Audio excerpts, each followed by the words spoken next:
Olá, queridas irmãs, queridos irmãos, com que alegria voltamos ao nosso O Espírito da Letra, analisando a obra de André Luiz, o livro Ação e Reação. Hoje nós vamos ao capítulo 4. Você viu no capítulo da semana passada, que nós terminamos, que eles estavam se preparando para ir receber alguns caravaneiros que estavam chegando das regiões trevosas. E agora, o capítulo 4, você já pode pegar o seu livro, pode pegar as suas anotações, vai falar sobre esses recém-desencarnados. É o título do capítulo 4.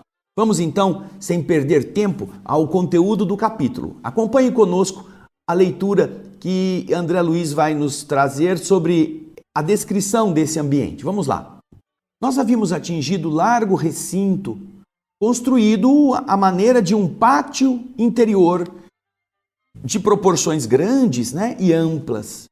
Tive a ideia de penetrar em enorme átrio, em uma enorme sala. Quando ele chegou ali, pareceu para ele que era alguma coisa muito parecida com aquelas velhas estações ferroviárias da Terra, aqueles salões grandes onde os trens paravam. Porque nas acomodações marginais, ao lado, assim dos lados, caprichosamente dispostas, se encontravam dezenas de entidades em franca expectativa. Parece que eles estavam esperando realmente chegar alguma coisa, não é? A dizer a verdade, diz André, não vi sinais de alegria completa em rosto algum.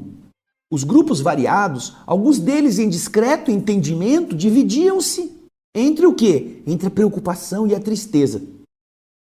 Enquanto andávamos por ali, podíamos ouvir alguns diálogos diferentes. Em um pequeno círculo, registramos frases como esta: você acredita que ela possa agora devotar-se à mudança necessária, à mudança justa? E o outro responde: dificilmente. Ela se focou por muito tempo no descontrole da própria vida. Mais adiante, escutamos dos lábios de uma senhora que se dirigia a um rapaz de semblante, de rosto agoniado, dizendo a ele: meu filho, tenha serenidade. Segundo as informações do assistente Cláudio, seu pai não vai chegar aqui em condições de nos reconhecer. Vai precisar de muito tempo para voltar a si próprio.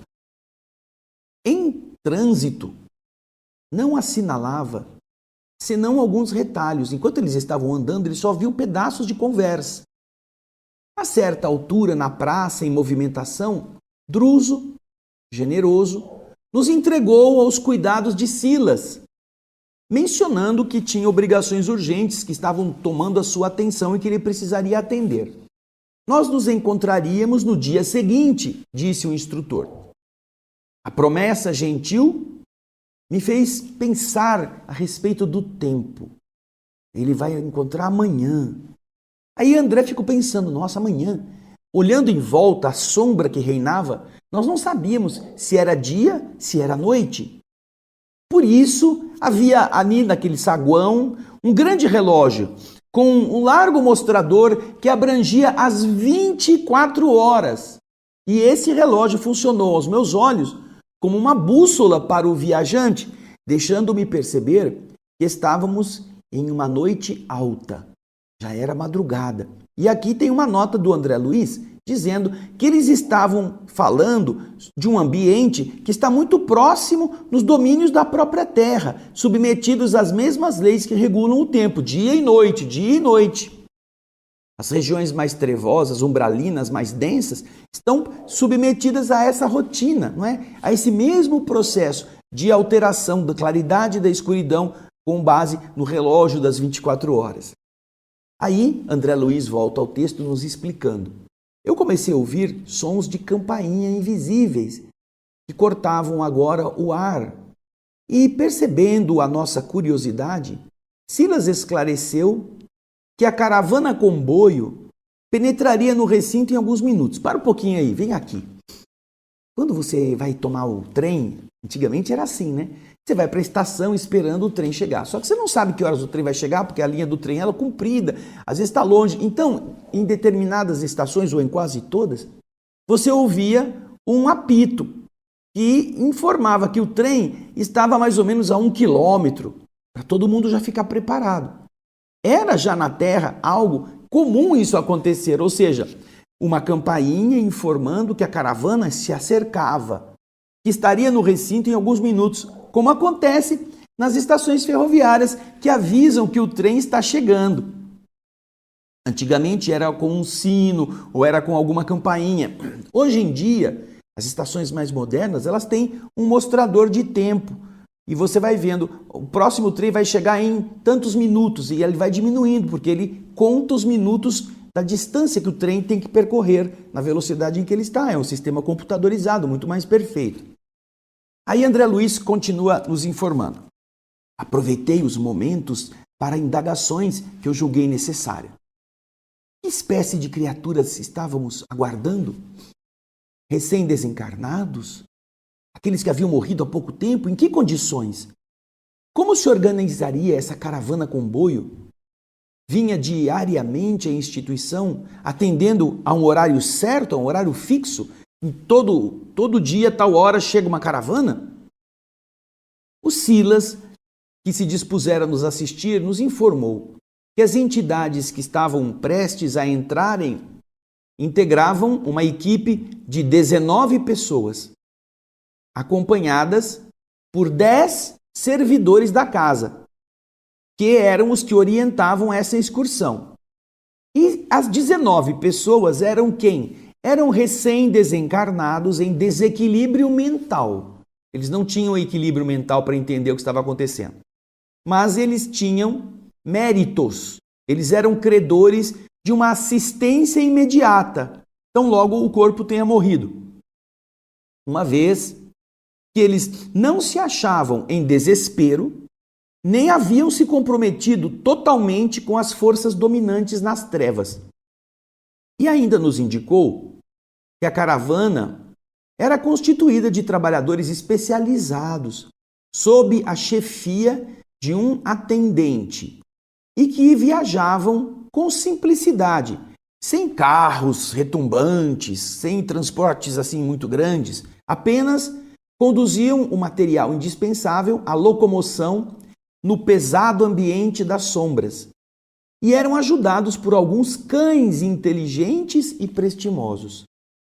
Aqui já temos uma referência interessante que vimos já lá no livro Nosso Lar, não é? Animais que também estão nessas regiões trevosas a ajudarem os que estão trabalhando, e no caso, na segurança ou no transporte. Já vimos menções a animais de carga pesados, cargas que precisam ser arrastadas e animais que estão fazendo este papel, ajudando os seus condutores. Veja que interessante. Aqui também, cães inteligentes e prestimosos acompanhavam a caravana. E continua Silas explicando que aquela mansão Paz contava com 2 grupos dessa natureza. Todos os dias, um desses grupos saía e voltava, trazendo nesse piedoso mistério, nessa piedosa tarefa socorrista, aqueles que eles encontrassem. Porém, disse Silas, eles não têm um horário certo para chegarem, uma vez que a peregrinação pelos domínios da treva obedece comumente a fatores circunstanciais. Pode haver uma tempestade, pode haver um problema mais grave que não deixa que eles cumpram os horários pré-estabelecidos. Eles sabem que vão chegar no dia, mas ainda não tem uma definição de quanto tempo vão levar.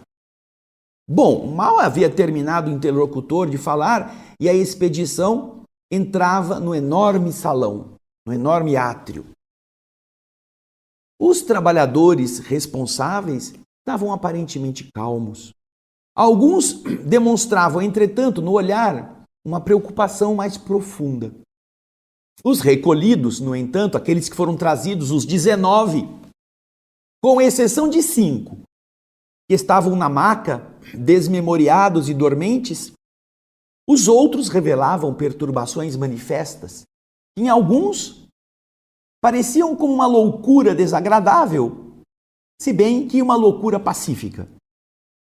Enquanto os enfermeiros se esforçavam em ajudá-los, carinhosos e atentos, e os cães se deitavam exaustos, extenuados, aqueles seres recém-chegados falavam e reclamavam, demonstrando absoluta ausência da lucidez da mente sobre aquilo que estava acontecendo com eles mesmos e provocando, por isso, piedade e constrangimento nos que estavam à sua volta. Silas, então, nos convidou a que nós nos movimentássemos.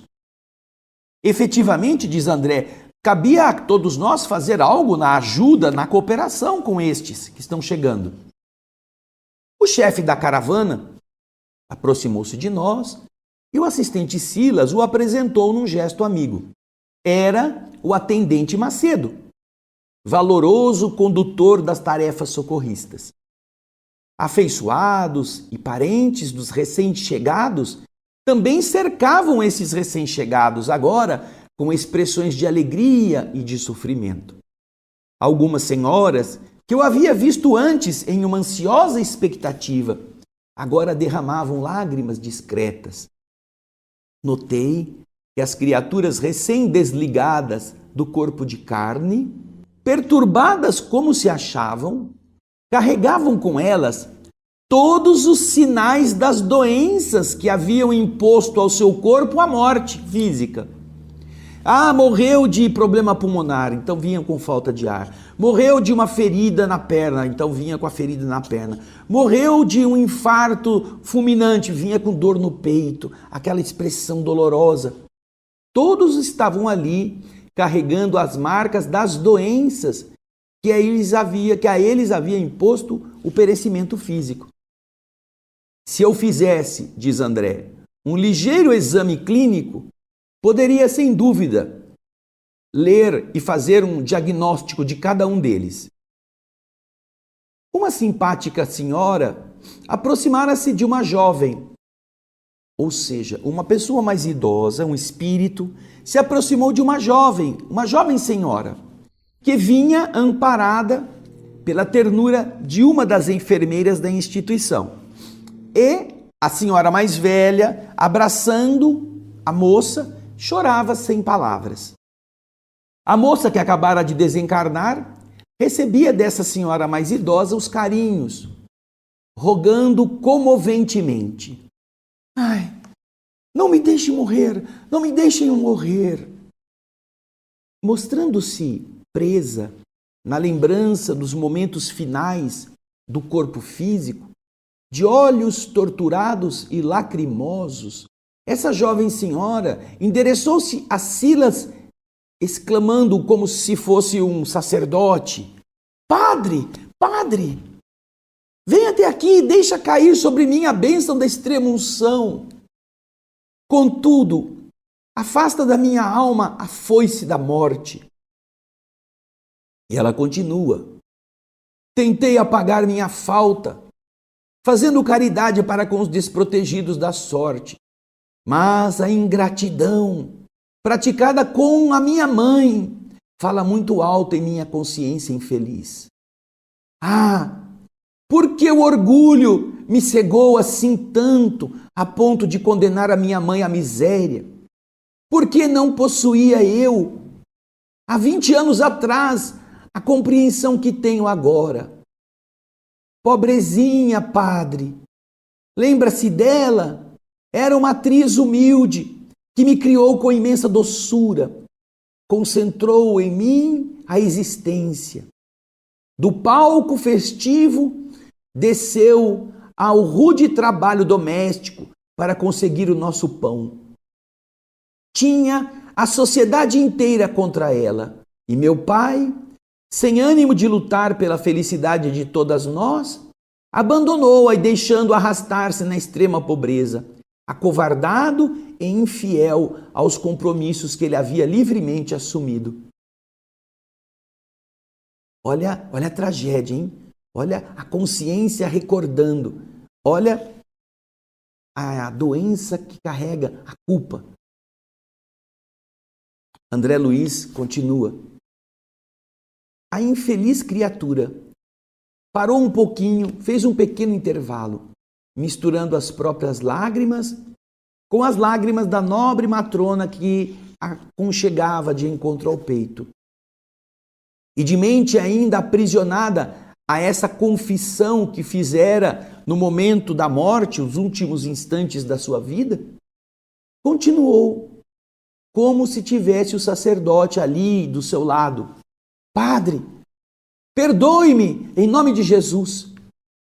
Entretanto, quando me vi jovem e senhora do excessivo, do vultoso dote que meu pai me conferira, eu me envergonhei do anjo da minha mãe, o anjo maternal, que sobre os meus dias havia estendido as brancas asas.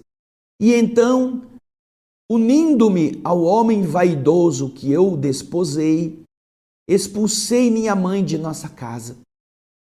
Oh, ainda sinto o frio daquela terrível noite de adeus. Atirei-lhe no rosto frases cruéis. Para justificar minha vileza de coração, minha baixeza de afeto, eu a caluniei sem piedade. Desejando me colocar acima no conceito do homem que eu havia desposado, menti, dizendo que ela não era minha mãe. Disse que ela era uma ladra comum que me havia roubado ao nascer. Lembro-me do olhar de dor e compaixão que me lançou ao despedir-se. Não se queixou, nem reagiu. Apenas contemplou-me tristemente, com os olhos inchados de chorar. Nessa altura, aquela senhora que sustentava a moça afagou os cabelos da jovem, que estavam desalinhados, e procurou reconfortá-la, dizendo: não se agite, não se excite, descanse, descanse. E a moça, desvairando-se de angústia, respondeu: ah, que voz é esta? E tateando as mãos afetuosas que lhe acariciavam as faces, exclamou sem vê-las: ó padre, posso dizer que ela se encontra aqui junto de mim. E então, voltando para o alto, os olhos apagados e súplices, rogava, chorando: ó Deus, não me deixe encontrá-la sem que eu pague as minhas dívidas. Compadece-te de mim, Senhor, pecadora que ofendi, humilhando e ferindo a amorosa mãe que você me deu. Está a moça em delírio de culpa. Com a ajuda de duas enfermeiras, porém, a simpática senhora que a consolava colocou-a em um leito portátil e a fez emudecer graças a essa inexcedível ternura. Percebendo a minha emotividade, Silas, depois de amparar o serviço de acomodação da doente, explicou. Disse o Silas: essa dama generosa que recolheu nos braços é a mãe que veio ao encontro da filha. O quê? Disse Hilário assombrado. Sim. Ela vai acompanhá-la carinhosamente, sem identificar-se, para que a pobre desencarnada não sofra abalos prejudiciais. O traumatismo do perispírito vale por muito tempo de desequilíbrio e de aflição. E Hilário então perguntou: e por que motivo a doente teria decidido confessar-se dessa forma? Por que ela fez isso? E o assistente disse: isso, Hilário, é um fenômeno comum. As faculdades mentais de nossa irmã sofredora ficaram paralisadas no remorso, em razão do delito maior da sua última existência. E desde que foi mais intensamente tocada pelas reflexões da morte, ela se entregou de modo total a essas lembranças. Por haver cultivado a fé católica romana, ela se imagina ainda diante do padre, do sacerdote, acusando a si mesma pela falta que manchou a sua vida. André então comenta: esse espetáculo me havia ferido profundamente. A rudeza do quadro que a verdade me oferecia me obrigava a uma dolorida meditação. E a meditação ele começa a fazer aí, olha. Não havia então erros, males, equívocos ocultos na terra. Não havia. Todos os crimes e todas as falhas da criatura humana se revelariam algum dia em algum lugar. Silas entendeu a amargura de minhas reflexões e veio em meu socorro, observando. Sim, meu amigo, você está pensando com acerto. A criação de Deus é gloriosa luz. Qualquer sombra de nossa consciência fica impressa em nossa vida, até que essa mancha seja lavada por nós mesmos, com o suor do trabalho ou com a lágrima da expiação. E aí André diz que, diante dos apelos agoniados e afetivos, nos reencontros que ali estavam acontecendo sob os nossos olhos, nos quais filhos e pais, esposos e amigos se reaproximavam uns dos outros, o assistente acrescentou: geralmente, André, a estas regiões, a estas plagas de inquietação, chegam aqueles que em si mesmos cavaram mais fundo os sulcos, os buracos infernais, e que se cristalizaram em perigosas ilusões. Mas a bondade infinita do Senhor permite que as vítimas, edificadas no entendimento e no perdão, se transformem felizes em abnegados sirineus dos seus antigos verdugos, em abnegados enfermeiros, ajudantes, resgatantes daqueles que foram os que os feriram. Deus permite isto. Como é fácil verificar, o imensurável, o gigantesco, infinito amor de nosso Pai Celeste cobre não somente os territórios glorificados do paraíso, mas também as províncias atormentadas do inferno que criamos. E enquanto eles estavam ali, diz André, uma pobre mulher prorrompeu em choro convulsivo, junto de nós, cortando a palavra do nosso amigo. De punhos fechados, a infeliz reclamava: quem me libertará de Satã? Quem me livrará do poder das trevas? Santos anjos, socorrei-me, socorrei-me contra o terrível Belfegor.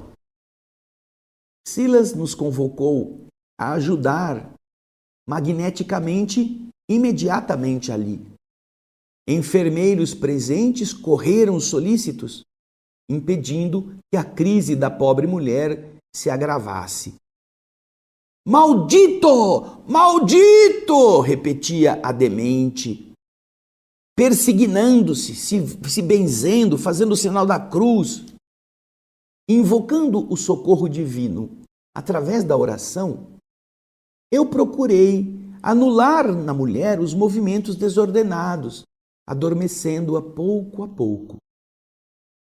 Asserenado o ambiente, Silas nos convidou a sondar a mente conturbada da mulher, agora que estava sob o império de uma profunda hipnose. Então, diz André, procurei aprofundar-me na desarmonia em um rápido processo de análise mental e verifiquei espantado que a pobre amiga era portadora de pensamentos horripilantes.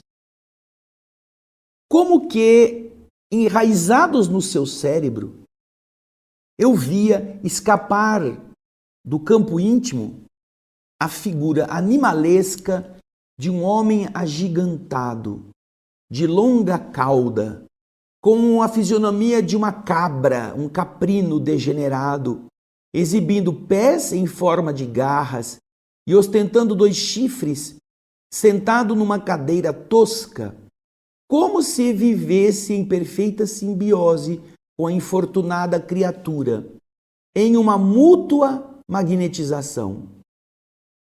Isso foi o que André Luiz viu dentro da mente da mulher. Diante da minha pergunta silenciosa, o assistente informou: Isso aí, André, é um clichê mental. É um carimbo que ela criou na mente dela, que é criado e que é nutrido por ela mesma. As ideias macabras da magia indigna, aviltante, quais sejam as da bruxaria e do demonismo, que as igrejas denominadas cristãs propagam, com a desculpa de combatê-los, mantendo crendices e superstições ao preço de conjurações e exorcismos, este comportamento gera imagens como esta, que se difundem nos cérebros fracos e desprevenidos, estabelecendo epidemias de pavor alucinatório. As inteligências desencarnadas, entregues à perversão, se valem desses quadros mal contornados que a literatura fetichista ou a pregação invigilante distribui na Terra, espalhando-a por todos os lados. E então imprimem-lhes temporária vitalidade, do mesmo modo que um artista do lápis se aproveita dos rascunhos de uma criança, tomando esses rascunhos como base de desenhos mais seguros com que passa a impressionar o ânimo infantil. Veja só que coisa interessante. O demônio não existia fisicamente ao lado dela. Não, era uma coisa que ela via. E ela via por quê? Porque ela aprendeu em igrejas ou em rituais de magia que esse demônio tinha poder, que ela devia pedir para ele coisas e que ele ia atender. E isso ficou impregnado na sua imagem, porque as pessoas que se dedicam a esses caminhos ou que falam muito do demônio, geralmente sabem ilustrar a figura com essa descrição que você viu aí, que é uma descrição típica dos antigos livros das teologias, que dizem que ele parece com um rabo, tem chifre, tem pé de cabra, essa coisa toda.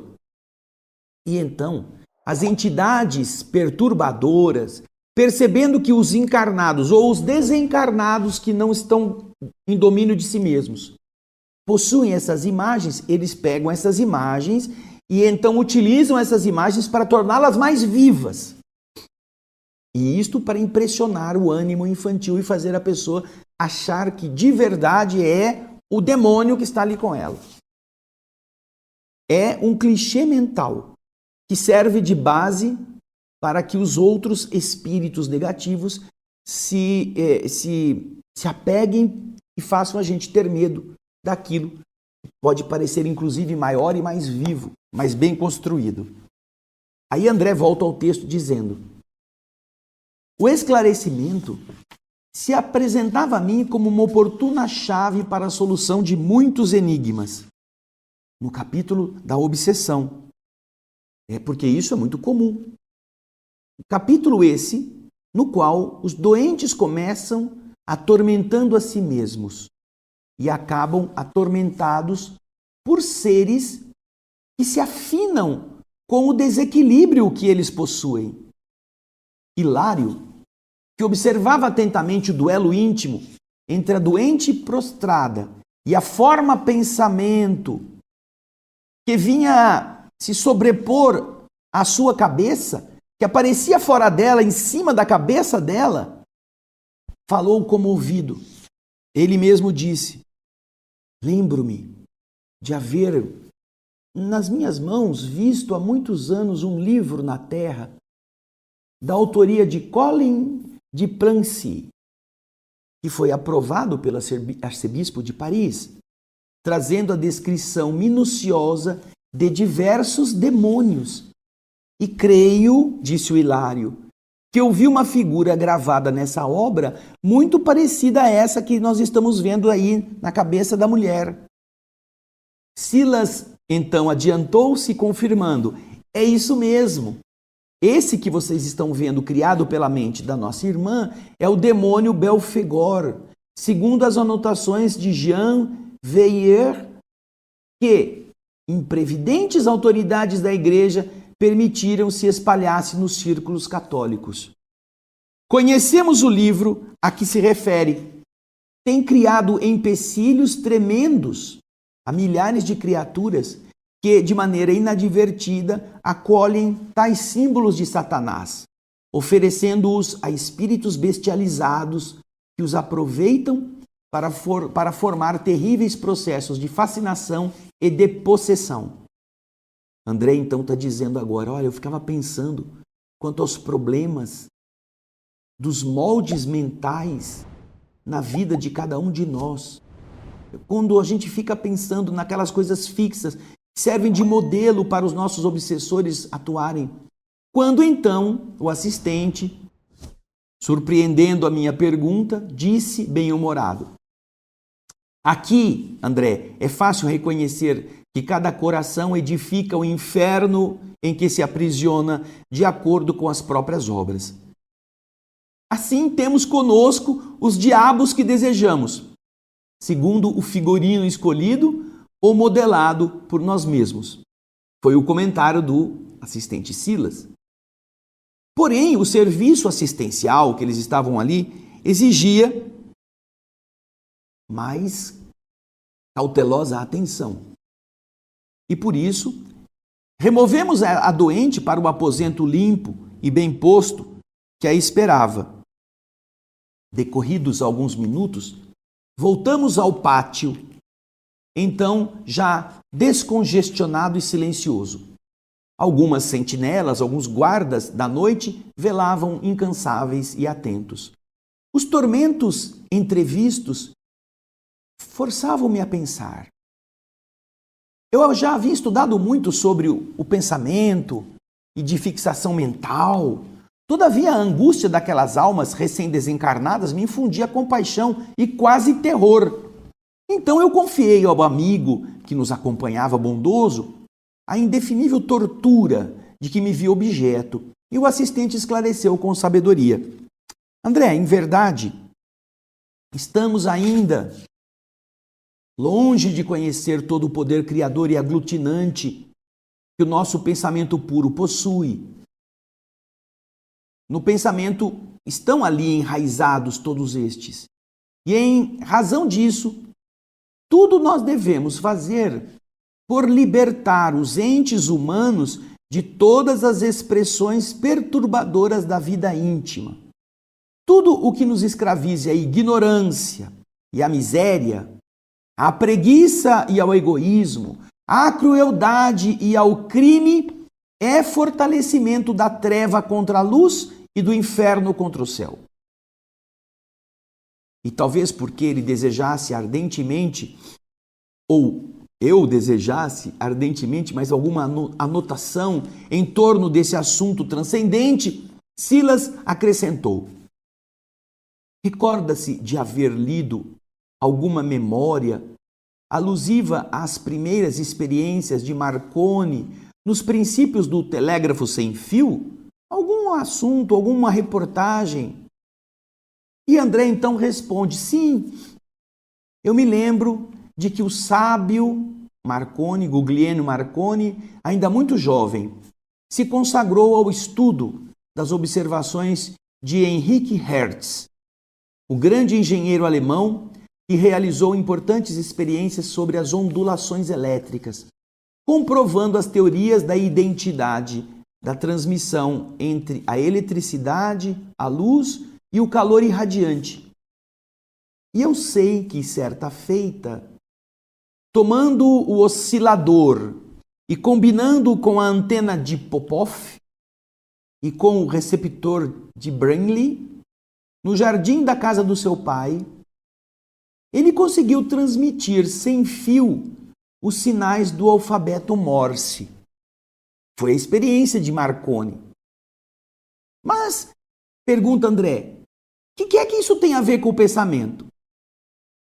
O assistente sorriu e disse: a referência é significativa para as nossas considerações. Além dela, voltemos à televisão, uma das maravilhas da atualidade terrestre, e disse: eu me reporto ao assunto para lembrar que na radiofonia e na televisão, os elétrons que carregam as modulações da palavra e os elementos da imagem se deslocam no espaço com velocidade igual à da luz, ou seja, a 300 mil quilômetros por segundo. Ora, num só local podem funcionar um posto de emissão e outro de recepção, compreendendo-se que num segundo as palavras e as imagens podem ser irradiadas, enviadas, não é? E captadas e recebidas ao mesmo tempo, depois de atravessarem imensos domínios do espaço em fração infinitesimal de tempo. Imaginemos agora o pensamento, força viva e atuante, cuja velocidade supera a da luz. Olha aqui uma informação, aqui uma revelação. A velocidade do pensamento é supraluminal, é supraluminosa, ela vai além da velocidade da luz. Já é uma indicação científica a respeito da velocidade do pensamento.